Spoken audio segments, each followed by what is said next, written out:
morning, dear students. Company secretary practice அப்படிங்கிறத இந்த கிளாஸில் வந்து என்ன பார்க்க போகிறோம் அப்படின்னா குவாலிட்டிஸ் ஆஃப் கம்பெனி செக்ரட்டரி. இப்போ நம்ம ப்ரீவியஸ் கிளாஸில் என்ன பார்த்தோம் அப்படின்னா நம்ம மீனிங் வந்து டெஃபனேஷன் ஆஃப் கம்பெனி செக்ரட்டரி பார்த்துருந்தோம். அதுக்கடுத்து குவாலிஃபிகேஷன் ஆஃப் கம்பெனி செக்ரட்டரி பார்த்தோம். இந்த கம்பெனி செக்ரட்டரியாக இருந்தோம் என்னென்ன குவாலிஃபிகேஷன் கண்டிப்பாக இருக்கணும் அப்படின்னு பார்த்துருந்தோம். என்ன அப்படின்னா ஐசிஎஸ்ஐயில் மெம்பராக இருக்கணும் அப்படின்னு சொல்லி என்ன செஞ்சிருந்தோம் பார்த்தோம். அதுபோக ஐசிடபிள்யூஏஐ அதில் என்ன செய்யணும் மெம்பராக இருக்கணும். அதுபோக பிஜி டிகிரி முடிச்சிருக்கணும். காமர்ஸ்லன்னா கார்பரேட் செக்ரட்டரியில் முடிச்சிருக்கணும். அதுபோக இன்னொன்று என்ன அப்படின்னா சட்டங்கள் படிச்சிருக்கணும் அப்படிங்கிறத பற்றி நம்ம பார்த்தோம்.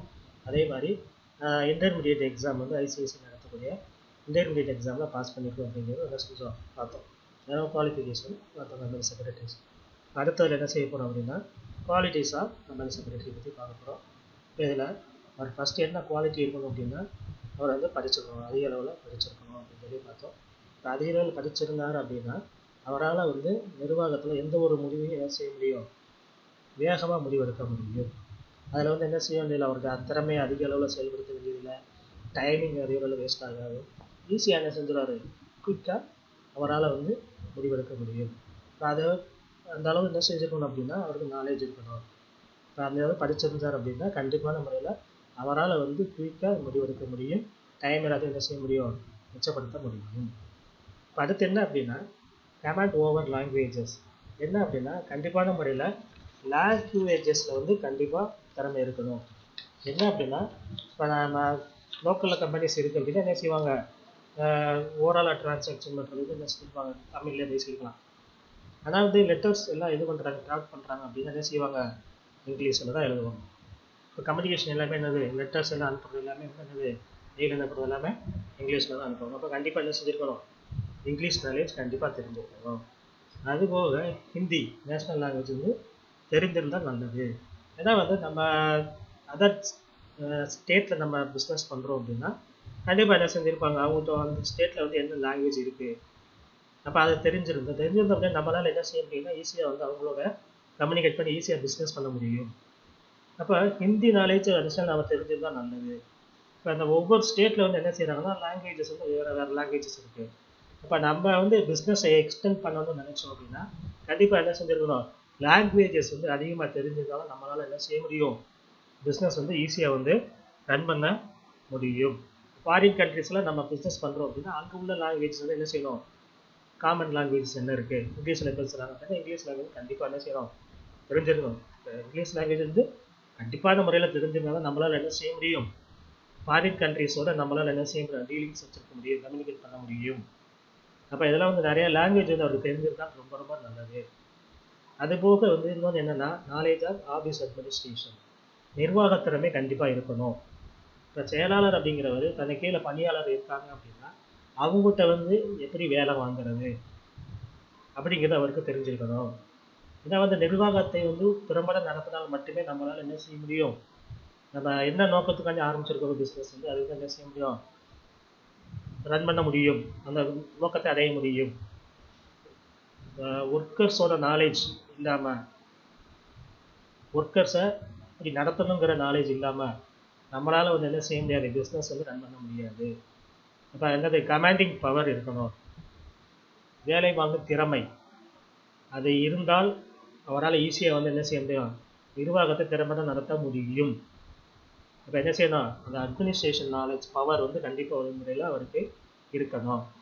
அதே மாதிரி இன்னொன்று என்ன அப்படின்னா knowledge of accounting and taxation, கண்டிப்பாக என்ன செஞ்சுருக்கணும் அப்படின்னா கணக்கியல் மற்றும் வரி விதிப்பு இதில் வந்து கண்டிப்பான முறை ரெண்டுமே என்ன செஞ்சுருக்கணும், தெரிஞ்சிருக்கணும். இப்போ நம்ம குவாலிஃபிகேஷன் என்ன வச்சுருக்கோம் ஏற்கனவே பார்த்தோம். காமர்ஸ் படிச்சிருக்கணும், அப்படி இல்லைன்னா கார்பரேட் செக்ரட்டரிஷிப் முடிச்சிருக்கணும் சொல்லி நம்ம என்ன செஞ்சு நம்ம பார்த்துருந்தோம். அப்படிங்கிறப்ப ஆட்டோமேட்டிக்காக என்னது அவருக்கு அக்கௌண்டிங் நாலேஜ் அந்த டாக்ஸேஷன் நாலேஜ் கண்டிப்பாக இருக்கும். அதனால் சப்ஜெக்ட் என்ன செய்கிறாங்க, அவங்க படிக்கிறாங்க. அப்படிங்கிறப்ப பேசிக் அக்கௌண்டிங் நாலேஜ், அது போக டாக்ஸேஷன் வந்து நம்ம என்னென்னா இயர் பை இயர் என்ன செய்யணும், நம்ம டேக்ஸ் பர்சன்டேஜ் வந்து மாறும். அப்போ வந்து என்ன செய்யணும், அவர் அந்த டாக்ஸேஷன் நாலேஜ் வந்து அப்டேட் பண்ணிகிட்டே இருக்கணும்.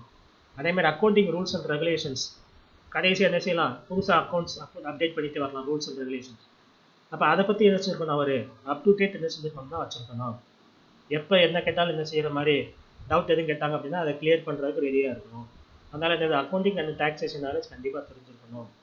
அதே மாதிரி கம்பெனிலாம் கம்பெனி சட்டங்கள் வந்து என்ன செய்யணும், கண்டிப்பான முறையில் அவருக்கு தெரிஞ்சிருக்கணும். ஏன்னா வந்து இப்போ கம்பெனி நடத்துறதே வந்து என்னது, கம்பெனி சட்டப்படி தான் என்ன செய்ய முடியும், நடத்த முடியும்.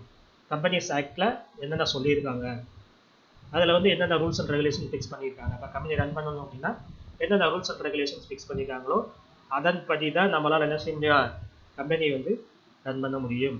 சப்போஸ் நம்ம என்ன செய்யற தெரியாமல் வேறு ஏதாவது செஞ்சுட்டோம் அப்படின்னா, கம்பெனி ஆக்ட் படி செய்யாமல் வேறு ஏதாவது ரூல்ஸ் நம்ம செஞ்சுட்டோம் அப்படின்னா கண்டுபிடிச்சாங்கன்னா என்ன செஞ்சுருவாங்க, கண்டிப்பாக வந்து கம்பெனி வந்து லாக் பண்ணிடுவாங்க. அப்போ கம்பெனிஸ் வந்து ஒவ்வொரு நடவடிக்கைகளும் என்ன செய்யணும், கம்பெனிஸ் ஆக்ட் படி தான் செய்யணும்.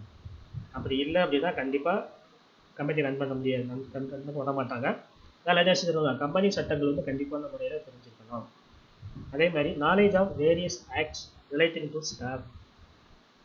அப்போ நம்ம கீழே வேலை பார்க்குற ஸ்டாஃப்ஸ், பணியாளர்கள், அவங்களுக்கு தேவையான ஃபெசிலிட்டிஸ் என்ன, அவங்களுக்கு தேவையான சேஃப்டி மெஷர்மெண்ட் என்ன, சேஃப்டி என்ன, இப்போ எல்லாமே நம்ம என்ன செய்யணும், நம்ம கீழே வேலை பார்க்குறவங்களுக்கு நம்ம தான் வந்து என்ன செய்யணும், ஒரு பாதுகாப்பை எடுத்து கொடுக்கணும், பணி பாதுகாப்பு. அவங்களுக்கு என்னென்ன தேவை, அவங்க சேலரி ஆக்ட் படி சேலரி அவங்களுக்கு எவ்வளோ கொடுக்குறது, அவங்களுடைய இபிஎஃப் ப்ராவிடன்ட் ஃபண்ட் சேமிப்பு எவ்வளோ சேர்த்து எப்படி இது பண்ணுறது. அதே மாதிரி இன்சூரன்ஸ். இப்போ இதெல்லாம் வந்து என்ன செஞ்சுருக்கோம் அப்படின்னா ஒரு செயலாளருக்கு கண்டிப்பாக தெரிஞ்சிருக்கணும். இப்போ கம்பெனிஸ் ஆக்ட், ஃபேக்ட்ரிஸ் ஆக்ட் படி என்ன செய்யலாம், செயலாளர் என்ன செய்யலாம், பணியாளருக்கு என்ன செய்ய முடியும், செயலாளர் என்ன செய்ய, பணியாளருக்கு என்ன செய்ய முடியும் அப்படிங்கிறது என்ன செய்யலாம், கண்டிப்பாக தெரிஞ்சிருக்கணும். அதுபோக நாலேஜ் ஆஃப் மெர்கன்டைல் பிஸ்னஸ்லாம்.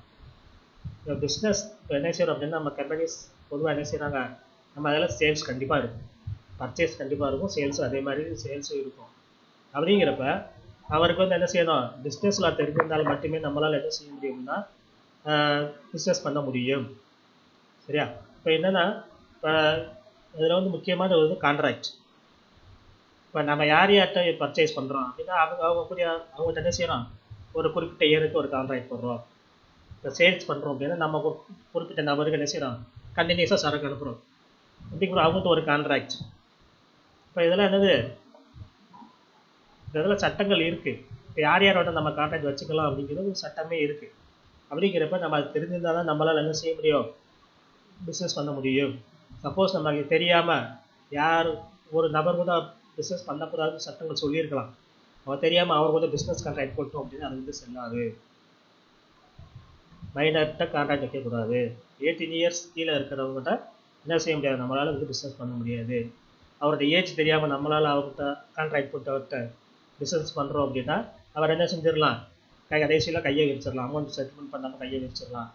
நம்ம கோர்ட்டில் வந்து என்ன செய்ய முடியாது, கேஸ் பண்ண முடியாது. ஏன்னா வந்து மைனர் கூட கான்ட்ராக்ட் வைக்கக்கூடாதுங்கிற சட்டமே இருக்குது. அப்படிங்கிறப்ப சப்போஸ் நம்ம கான்ட்ராக்ட் வச்சுட்டோம் அப்படின்னா அது செல்லாது, பணம் நம்ம கைக்கு வராது, நம்ம கிளாஸ். அப்படிங்கிறப்ப பிஸ்னஸ் பண்ணுறாங்க அப்படின்னா இதெல்லாம் என்ன செய்யணும், அவருக்கு தெரிஞ்சிருக்கணும். நல்ல மனநிலையில் இல்லாதவங்க, மென்டலி அஃபெக்ட் ஆனவங்க, அவங்க கூட நம்ம பிஸ்னஸ் வைக்க முடியாது. இப்போ அதெல்லாம் சட்டத்தில் சொல்லியிருக்காங்க, அதெல்லாம் வந்து நம்ம பிஸ்னஸ்னால வந்து அவருக்கு தெரிஞ்சிருக்கணும். அதே மாதிரி இண்டஸ்ட்ரி நாலேஜ் ஆஃப், இப்போ நம்ம என்ன பிஸ்னஸ் பண்ணுறோம், இப்போ கம்பெனியில் நம்ம கம்பெனியில் என்ன பொருள் தயாரிக்கிறாங்க, அதுக்கு எங்கெங்கே என்னென்ன பொருள் பர்ச்சேஸ் பண்ணுறது, அதுக்கு என்ன ப்ராசஸிங் நடந்துகிட்டு இருக்குது, நம்ம இதில் எப்படி ப்ராசஸிங் பண்ணி நம்ம அந்த பொருளை தயாரிக்கிறோம் அப்படிங்கிற நாலேஜ், கம்பெனியை பற்றி அவர் இந்த பிஸ்னஸோட நாலேஜ் முழுமையாக தெரிஞ்சிருக்கணும். தெரிஞ்சுதான் என்ன செய்ய முடியும், அவரால் வந்து நிர்வாகத்தை மேற்கொண்டு நடத்த முடியும். அடுத்து வந்து இந்த ஜென்ரல் நாலேஜ் கண்டிப்பாக என்ன செய்யணும் அப்படின்னா, நாட்டில் இப்போ என்ன நடந்துக்கிட்டு இருக்குது, நாட்டோட பொருளாதார நிலைமை எப்படி இருக்குது, அரசியல் எப்படி இருக்குது, மார்க்கெட் நிலவரம் எப்படி இருக்குது அப்படிங்கிறது கண்டிப்பான முறையில் அவருக்கு தெரிஞ்சிருக்கணும். தெரிஞ்சிருந்தாலும் என்ன செய்ய முடியும் அப்படின்னா நம்மளால் வந்து நம்மளுடைய பொருளை வந்து மார்க்கெட் பண்ண முடியும். மார்க்கெட்டில் இந்த மாதிரி கண்டிஷன்ஸ் இருக்குது, நம்ம பொருளுக்கு இந்த மாதிரி டிமாண்ட் இருக்குது, மிச்ச பொருளுக்கு எப்படி டிமாண்ட் இருக்குது அப்படிங்கிறது தெரிந்தால் தான் நம்மளால் என்ன செய்யும், நம்ம பொருளை மார்க்கெட் பண்ண முடியும். அதே மாதிரி அரசியல் எப்படி நடந்துகிட்டு இருக்குது, அரசியல் இப்போ சூழ்நிலை எப்படி இருக்குது, நாட்டில் பொருளாதாரம் எப்படி இருக்குது, இந்த பொருளாதார நிலைமை எந்த மாதிரி போய்கிட்டு இருக்குது, நல்லா பீக்கில் இருக்கா, நல்லா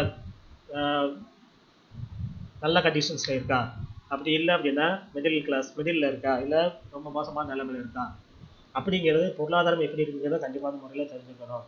அதே மாதிரி இப்போ கரண்ட் அஃபேர்ஸ், இப்போ நான் கரண்ட்டாக என்ன நடந்துக்கிட்டு இருக்கு, நாட்டில் எந்தெந்த ஏரியாவில் என்ன நடக்குது அப்படிங்கிறத என்ன செய்யணும், அவர் வந்து அப்டேட் பண்ணிக்கிட்டே இருக்கணும். பேப்பரில் நியூஸ் பார்க்குறது, டிவியில் நியூஸ் கேட்குறது எல்லாமே வந்து என்ன செய்யணும், ரெகுலராக கண்டினியூஸாக பண்ணிட்டு இருந்தாங்க அப்படின்னா கண்டிப்பான முறையில் அவரால் என்ன செய்ய முடியும், நாட்டோட நிலைமையை கண்டிப்பாக தெரிஞ்சிருக்க முடியும். ஈஸியாக வந்து அவருடைய பிஸ்னஸ் வந்து ஈஸியாக நிர்வாகம் பண்ண முடியும். இப்போ அடுத்து என்னென்னா இம்ப்ரெசிவ் பர்சனாலிட்டி. இப்போ என்ன அப்படின்னா இப்போ செக்ரட்டரியாக இருக்கிறவங்க நல்லா நிர்வாகம் பண்ணக்கூடிய திறமை இருக்கணும் அவருக்கு. இப்போ அவருக்கு என்ன செய்யணும், நல்லா நிர்வாகம் பண்ணக்கூடிய திறமை இருக்கணும். இப்போ வந்து அவருக்கு பர்சனலாக வந்து அவர் என்ன செய்யணும், கேரக்டர்ஸ், குட் கேரக்டர்ஸ், அவருடைய பிஹேவியர் எப்படி இருக்குது, இப்போ அதை வச்சு என்ன செஞ்சிடலாம் அப்படின்னா அவருடைய திறமைகள் எப்படி இருக்கலாம் அப்படிங்கிறது நம்மளால் என்ன செய்யணும், ஓரளவு அசீவ் பண்ண முடியும். அவர் வந்து என்ன செய்கிறாரு, இப்போ நம்ம பார்த்த உடனே அவர் என்ன செய்வாங்க, அப்படி பார்க்கறதுக்கு நல்லா லுக்காக இருக்காங்க, ஈஸியாக வந்து அவரால் அவருடைய பேச்சு திறமை நல்லா இதாக இருக்குது, யாரையும் ஈஸியாக வந்து அவரால் வந்து பேசி இது பண்ண முடியும், அவங்க மைண்டை மாற்ற முடியும், அந்த அளவுக்கு திறமை இருக்குது அப்படின்னா கண்டிப்பாக அவரால் என்ன செய்ய முடியும், நிர்வாக திறமை நல்லா இருக்கும், அவரால் நல்லா என்ன செய்ய முடியும், நிர்வாகம் பண்ண முடியும். இது வந்து என்னது இன்னைக்கு கிளாஸில் நம்ம பார்த்துருக்கோம், என்னது குவாலிட்டிஸ் ஆஃப் கம்பெனி செக்ரட்டரி பார்த்துருக்கோம். இப்போ நம்ம அடுத்த கிளாஸில் என்ன பார்க்க போகிறோம் அப்படின்னா appointment of company secretary and legal position of secretary நம்ம என்ன செய்ய போகிறோம், நம்ம பார்க்க போகிறோம். Okay, thank you.